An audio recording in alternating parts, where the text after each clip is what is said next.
हरियाणा में एक बार फिर इनेलो भाजपा गठबंधन की आवाज सुनाई दे रही है।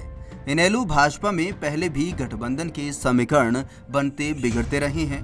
फर्क सिर्फ इतना है कि पहले भाजपा हरियाणा में अपनी जमीन तलाश रही थी और इस बार इनेलो अपनी जमीन बचाने की कोशिश में लगी है।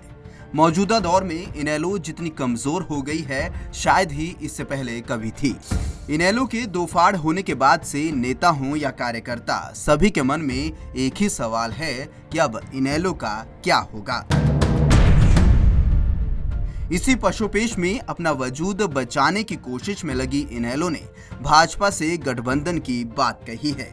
झज्जर में इनेलो नेता करण चौटाला ने अपने दादा ओपी चौटाला के सवाल का हवाला देते हुए कार्यकर्ताओं से हरे और भगवा के एक हो जाने को लेकर सवाल पूछा, जिस पर पार्टी कार्यकर्ताओं में गजब का जोश देखा गया और उन्होंने तालियों की गड़गड़ाहट के साथ इसका समर्थन किया। और मुझे अभी जाकर के उस बात का जवाब भी उनको देना पड़ेगा, बेफिक्र होकर के आप लोग इस बात को, उनका सवाल है, मेरे को आपकी आवाज उन तक पहुंचानी है। क्या आप लोग चाहते हैं हरा और भगवा दोबारा एक हो जाए, मोदी साहब और चौटाला साहब दोबारा?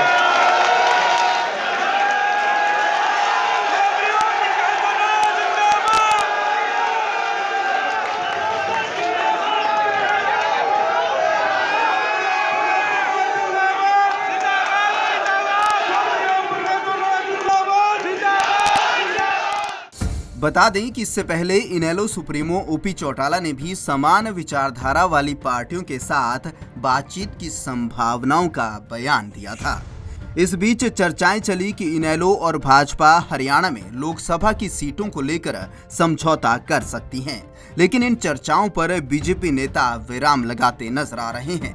मुख्यमंत्री मनोहर लाल जहां हरियाणा में किसी भी पार्टी के साथ समझौते की संभावनाओं को नकार चुके हैं, तो वहीं भाजपा के प्रदेश अध्यक्ष सुभाष बराला का कहना है कि हमने इनेलो से समझौते की चिट्ठी को फाड़ दिया है।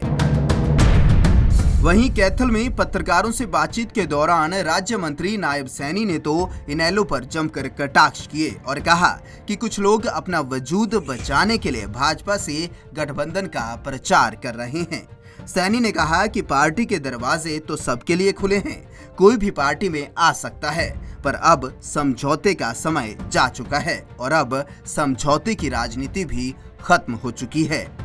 कुछ लोग अपने दल को बचाने के लिए इस प्रकार का प्रचार कर रहे हैं, क्योंकि उनका दल बिल्कुल समाप्ति की ओर है। जिस प्रकार का कार्यकाल उनका हरियाणा के अंदर रहा, वो किसी से अछूता नहीं है। हरियाणा प्रदेश की जनता उनके शासनकाल के दौरान भय के वातावरण के अंदर अपना जीवन व्यतीत करती थी। एक गुंडागर्दी का शासन था। भारतीय जनता पार्टी है और इसके अंदर कोई आना चाहे, हमने तो किसी को रोका नहीं है, परंतु अगर कोई इस प्रकार से पार्टी के अंदर शामिल होना चाहता है तो हमारा केंद्रीय नेतृत्व है, उनसे बातचीत करके वो आ सकते हैं। परंतु ये जो समझौते की बात है, समझौते की बात पुरानी हो गई है, वो चली गई है और समझौते की राजनीति अब खत्म हो गई है। देश के अंदर आज नरेंद्र मोदी जी के नेतृत्व में मजबूत सरकार बनेगी।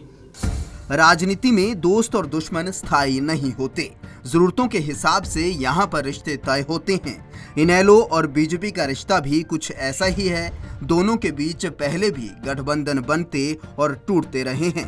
अब देखने वाली बात होगी कि इनेलो की समझौते की दरकार और भाजपा का समझौते से इनकार के बीच इन दोनों पुराने दोस्तों के बीच दोस्ती की बयार बहती है या नहीं।